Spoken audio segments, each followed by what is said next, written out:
Hey everybody, my name is Nicole. Welcome to the Pine Cottage. This is my end of July update where I am going to talk about all the things that I knit during the month of July. And when I say all the things, it's not that many things.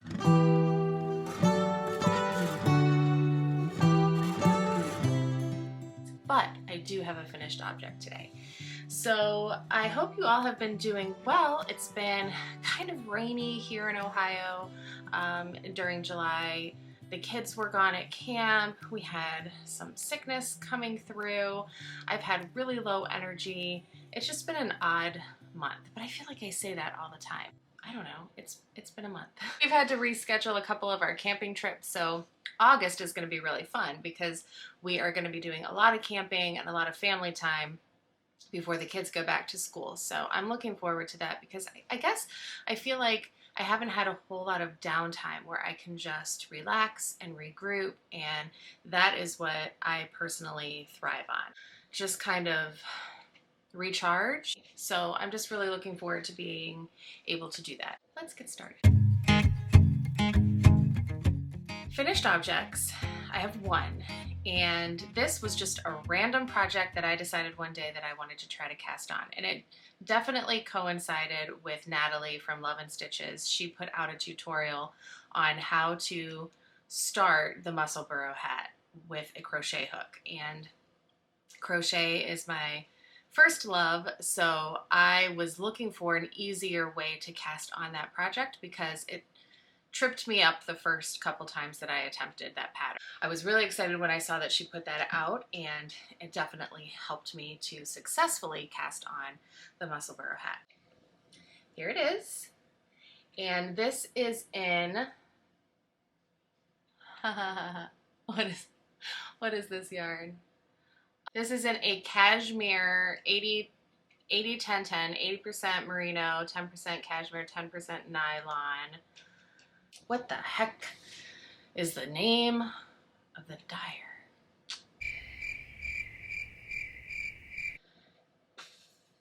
I'll put the name down below. I told you guys last time, and I can't remember what it is. This is MAGPIE Fibers.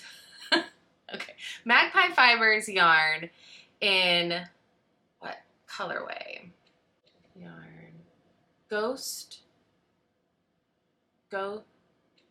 Something ghost or something. Whatever, I'll put it down. It's really just gonna bug me that I can't remember. But it is so soft, and I never worked with cashmere before, and I'm always complaining about how wool, even merino, superwash merino, just breaks out my neck and it makes me kind of itchy. This is so soft that I want to knit all the things in cashmere. So I'm definitely going to be making another hat, and I think maybe a sweater. So I'm going to try this on. I think maybe I'll do a sweater in cashmere too, because I think it will feel really nice and not bother my neck. This is the Musselburgh, and it's going to be so nice for fall. Can you see the top? There we go. It's going to be so nice for fall, and just, you know, the colors in here are so nice. It's going to match, you know, a brown coat, a black coat. I could do an olive coat. I was thinking about actually doing an olive Sophie shawl to wear as a scarf. The actual Sophie scarf, it's not really my thing. It's just like, it's really small and just kind of ties, but the shawl really is big and can wrap around and just be cozy in the winter in the snow, and I just think that that would look nice with this hat. So I think it turned out great. I did mess it up, and I will share my mistakes with you. You can see the crown here kind of goes off into 4 directions. And the idea is that you knit it in this tube, and that the bottom would also match the top so that you can flip it either way. And actually Natalie, Nitty Natty, Love and Stitches, she's currently working on a Musselburgh where she's doing one half of the hat in a solid black color and then the other half of the hat striped so that she can interchange. You know, if she's feeling wearing a solid hat one day, she can, or if she wants to wear the stripy one day, she can't. I did this all in one color, so it's not a big deal that I messed up because I can always just fold it so that this part that I just showed you is showing. Because I have 1, 2, 3 short little ways because I realized halfway through that I was doing it wrong, and one way longer. I was going all the way around and then decreasing, all the way around, decreasing. I took my stitch markers out of those other sections, and I wasn't doing the decreases in those other sections. So this line is longer than the others. It's not a huge deal, and I'm not going to wear it this way. I'm always going to tuck it the other way so that you can see the correct side, but I know it's there, and it made me laugh, and now I know when I knit another one to not do it wrong. I will do it correctly, like that. I really like how it turned out. I love this yarn. This is my first Musselburgh, and I'm very excited about it. I'm not even sewing in the ends because I can just tuck them inside the hat and nobody will ever see them. So it's done. It's ready to go. I do have a half finished object, and of course it is a sock because last time I met with you, I think the last time was a vlog, and June's knitting update was mostly socks, and I also did a sock video with patterns that I want to knit. I've been talking about a lot of socks lately, so I'm knitting socks because I have to finish them. I'm kind of rambling. I have 2 half-finished objects. The first one is the Austin sock by Kay Litton from Crazy Sock Lady, and this is in Patton's... I just dropped it. This is the Austin sock by Kay Litton from Crazy Sock Lady, and this is in Patton's Croy yarn in the Seashells colorway. And I finished the whole thing. I did 20 rounds for the cuff, 2x2 rib. I did 60. I might have did a little bit more than 60 because I did whatever I needed to do closest to 60 to complete the repeat for the leg. And then I have my heel flap and gusset, heel, slip stitch heel, and then I did the front of the foot in the pattern and the back of the foot just stockinette, and then I decreased for the toe. It's very squishy. This yarn is kind of rustic and thick. It's a little bit thicker than a normal fingering weight yarn, so it makes for a really squishy sock. This is like a nice house sock or like slipper sock. Once I finish the second one, these are gonna go into my gifting pile.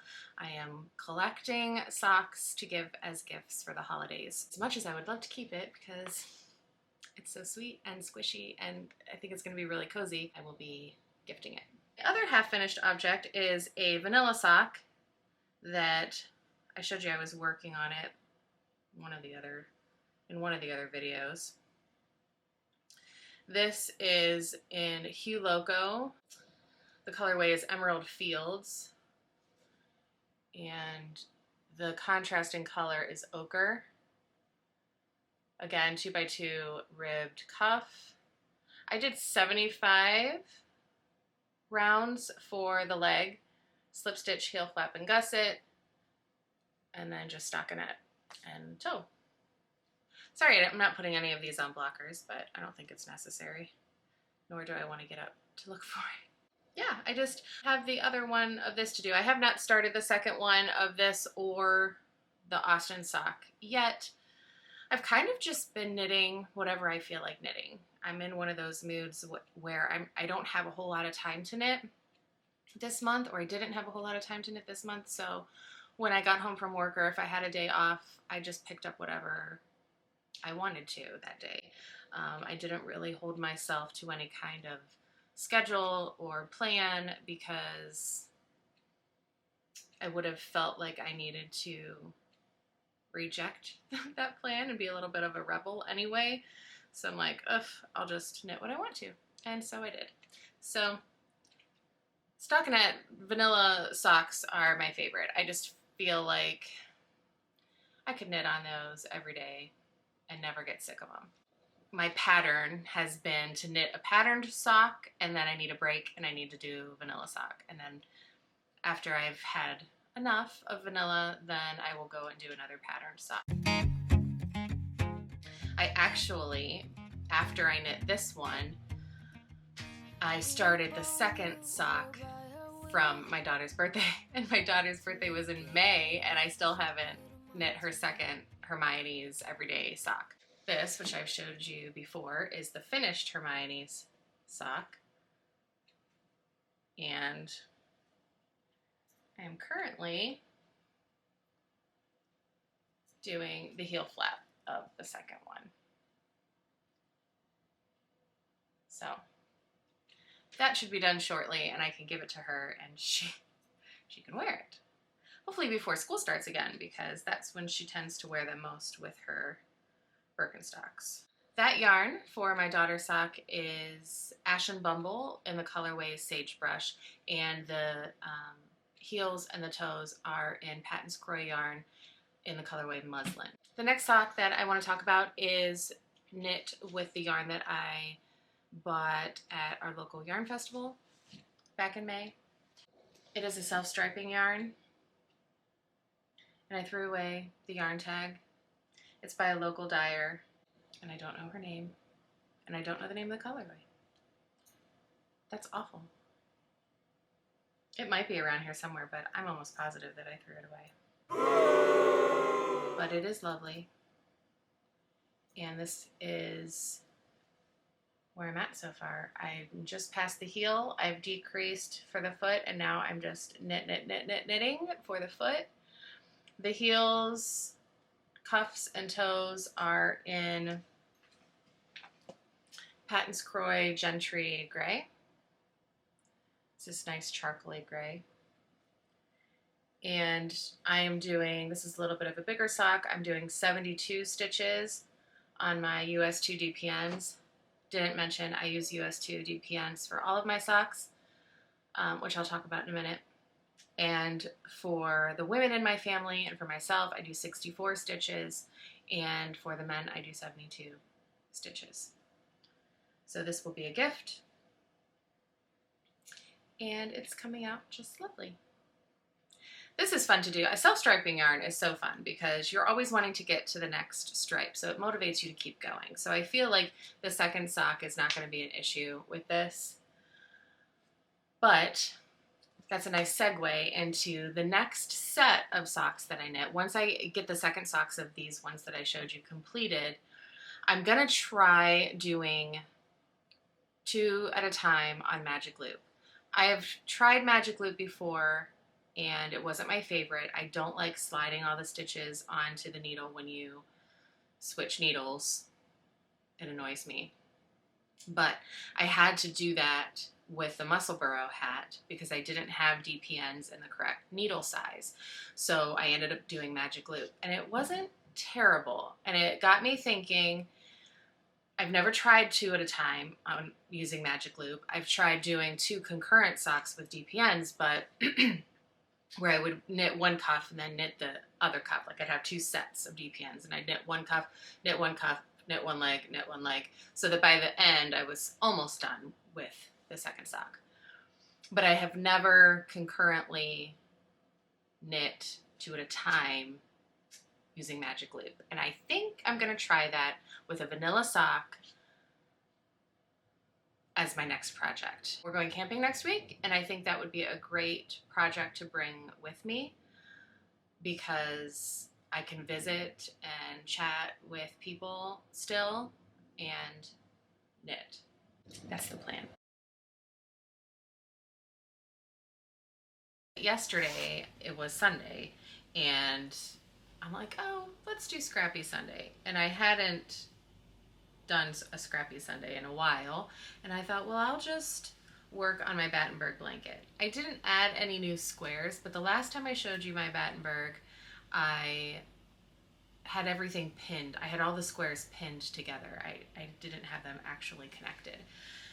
So I have a lot of ends to weave in the back, but I did connect a lot of the squares yesterday. And you can see some of them are still pinned together over on the side, but it's coming along. It's hard to show. And I'm doing, this is the Battenberg blanket by Sandra Paul, and I'm doing a modified version. My squares are a little bit bigger than her squares, and I'm doing, I can never remember how many rounds, hold on. 8. I'm doing 8 rounds for these granny squares, and I'm doing just some neutral, well, I guess they're not neutral, they're like earthy toned minis that I have, some leftovers that I have from different socks, and my neutral squares are Knit Picks Hawthorne and just the Bear. There's no color, but just the Bear yarn. So I'm really loving how it's coming out. I just think this is going to be so cozy when it's done, just to have, you know, in my reading chair or in my yarn room. I don't even know what you want to call that room, but just to snuggle with. It's going to be great. And working on it yesterday kind of made me miss it a little bit, but I don't think I'm going to work on it, you know, consistently. It's going to be more of a long-term project. Once the weather gets a little bit cooler, I might get in the mood to work on it. But for now, I'm going to do it here and there. It's an easy project to bring with me to my parents' house because there's always something to do that I really don't have to focus that hard on.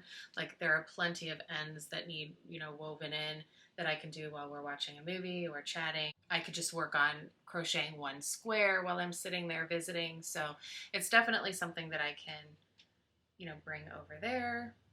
But it's not something that I typically want to work on during the week when I'm tired or when it's really hot out, just because, I don't know, I'd rather knit socks. So it's still in progress. I just love it. Late night hours. I've been really doing a deep dive into herbs lately. I shared with you before that, oh, my sunglasses, I'll be looking for those. I shared with you before that I have really been doing a lot of gardening lately, but what I haven't shared with you is that I've been really reading up a lot on herbal medicine, and I feel like it's kind of a natural progression from being a nurse, although I don't really view myself as a nurse because I'm a lactation consultant, so I feel like I'm more of a crunchy, holistic nurse who happens to work in a hospital, but I don't want to ever be a bedside nurse again. That's just my preference because I lean more towards the natural. I don't like to take medication if I don't have to. I'm grateful that it's there if someone needs it. Like my dad, you know, has had quadruple bypass surgery. He is on meds and they keep him where he needs to be because he's non-compliant with his lifestyle. So I am grateful that there are such medications for people who need them. But personally, I do not want to be on pharmaceuticals. So I'm always trying to fix my body through diet and lifestyle, and so far I've been successful. I fall off plan just like anybody else, but genetically I'm predisposed to higher cholesterol. I've been able to bring that down through a whole foods plant-based diet, which is what I follow. I am not perfect 100% of the time, but I've learned a lot about my body and how it works through this process. So lately with gardening, I have been learning how different foods affect your body and how different herbs specifically can be used to enhance your health or to, over time, to help your body learn how to get stronger in areas where it might be weaker. I've also learned how to use herbs and plants for beauty products to replace products that have a lot of preservatives and chemicals that make them shelf stable, but maybe not so great for neuro pathways and just your health in general. So I've switched out some beauty products and make them myself. Long story long, One of the books that I've been reading a lot this month is this one. It's called Body into Balance, and it is an herbal guide to holistic self-care. And I like that it breaks down its chapters into body system, which really appeals to my nurse brain. And then it talks about the different herbs that can support those body symptoms, how to prepare them, how to blend them with other herbs to make into teas or tinctures or salves. And I have just been completely enthralled with this whole process. I know that I will continue to study this, and it will just be my next progression into, you know, learning about how the body works and how the body can work in conjunction with nature. And that just is amazing. Being connected to the earth and to nature is just part of who I've always been, and this just excites me. And I want to be able to share it with my family and the people around me. My husband was making fun of me because all these packages were coming, you know, with different tools and whatever, oils, and he's like, what are you getting now? And I'm like, I'm brewing my potions, don't you worry about it. That's what I've been spending a lot of my time on. Last thing that I'm going to show you is yarn that I got in the mail. And I told you, you know, I'm not buying yarn presently, nor do I plan to for a while. But I still am getting my subscription from Farmer's Daughter Fibers, their Sock Squad subscription. I will tell you that we are getting close in this channel to the 5,000 subscriber mark, and I will be doing another giveaway when we hit 5,000. And I've shared in the past that some of the colorways through the Farmer's Daughter Fiber subscription have not been my preference. Everybody has different preferences when it comes to colors and what speaks to them and what they enjoy, and some of them are just too colorful for me or too pastel for me, for my taste. But I know there are some of you that would really enjoy them, and I think that leaving them sitting in my yarn stash is sad. I want someone to be able to enjoy them. So I think I will be giving some of them away as giveaways. So when we hit 5,000, I plan to give away a sock set from Farmer's Daughter Fibers from a past month. Also, I have an extra project bag, sock-sized project bag that I sewed.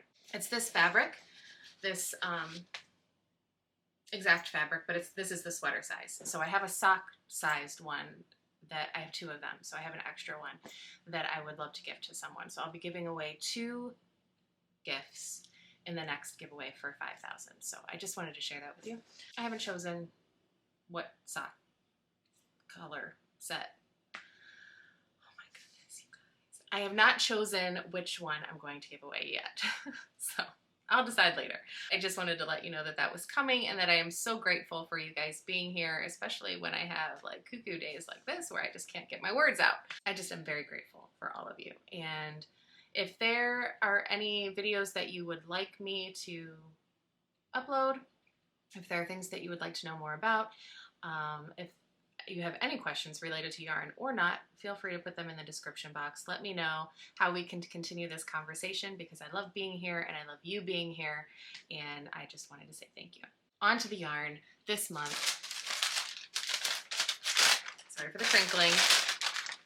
This is the Farmer's Daughter Fiber Sock Squad month, August 2023. This is 80% superwash BFL and 20% nylon. And I actually love this colorway, so I will be keeping this one. This is the color Yucca, and it is more of a neutral color with these minty green speckles. I don't know if you can see those. There we go. And gold. I just think that's delightful. Now, I am not a fan of the pastel mint mini, so I don't know if I'll pair that with this or not.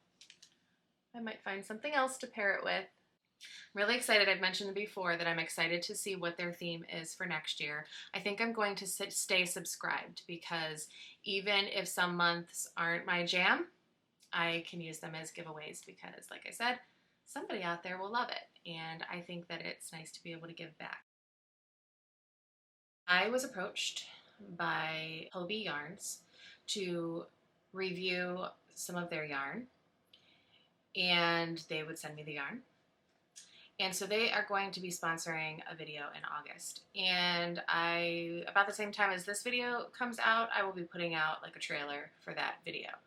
It is going to be a knit with me video. I wanted to do a knit with me video where I knit a sweater or a garment of some kind from start to finish, and you can see the whole process in the video. So when they reached out to me, I was like, great, I will do a knitted tee and I will trial some of their yarn. So that's what I decided to do.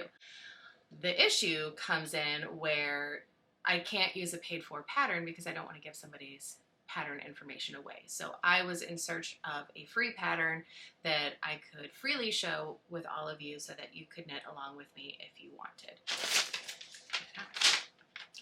I chose the EASTPORT Raglan tee, and I will put a picture of it up here. And I found it on Ravelry, and there's not a whole lot of instruction that goes along with this pattern.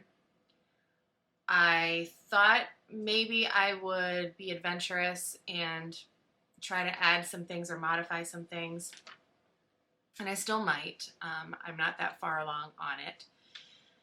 I was going to try to insert short rows because short rows are not written into this tee, but then I decided against it because I wanted to see how much of a difference it actually made. I've never knit a garment. I knit one garment. No, it had short rows. I've never knit a garment without either wrap and turns or German short rows in it. So I want to see how it fits, if it makes that big of a difference. I'm just curious. So this is kind of an experiment. So if you've never knit a raglan tee and you're interested, feel free to knit along with me. You can look up this pattern on Ravelry. I'll put the link below in the description box. And throughout the month of August, I will be posting updates on Instagram about my progress. And at the end of the month, as a bonus video, it will not replace my August knitting podcast. As a bonus, I will post the video from my process and progress from start to finish, from casting on to binding off of this t-shirt. If that's something that interests you, or if you would like to knit along or just watch, be my guest. Or if you're not interested at all, you could just skip that video. I hope you guys are all doing great, and I will see you in a couple weeks for a mid-August video. Bye. People knew